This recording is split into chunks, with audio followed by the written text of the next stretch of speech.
It's really important as we think about agriculture and agricultural value chains to be sure we're thinking about a broader kind of business ecosystem around just production. Ultimately, I think the role of the private sector in development is to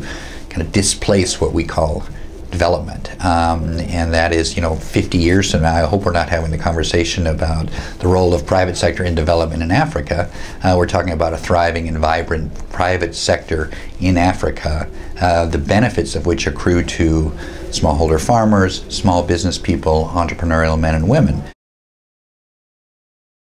We work with entrepreneurial men and women to help them build commercially viable and competitive farms and businesses and sectors. For example, in Mozambique, working with multiple stakeholders, outgrower farmers, business people, financiers, the government, multinational companies,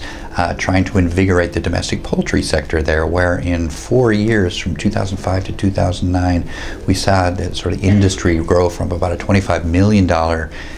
industry to about $160 million in annual revenues, contribution to GDP of the country. I can look at similar sort of instances and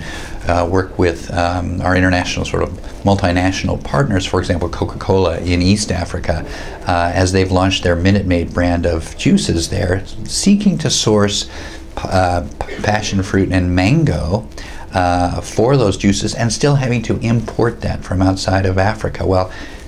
this in a context where there are 3 million fruit farmers in East Africa alone. So working with Coca-Cola and with the support from the Bill and Melinda Gates Foundation to actually bring 50,000 smallholder farmers in Uganda and Kenya into the supply chain for Minute Maid, ultimately trying to increase farmer incomes, but doing that in a context in which Coca-Cola themselves can look for a viable, sustainable supply into a real commercial market. There is a very real role for governments to play in better understanding the ultimate potential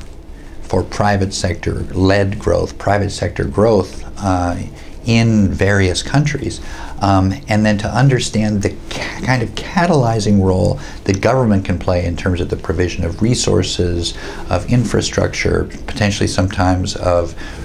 taking down risk for private sector actors, and then thinking about what is the right balance of returns in terms of public goods that would warrant their continued investment in the growth of the private sector itself.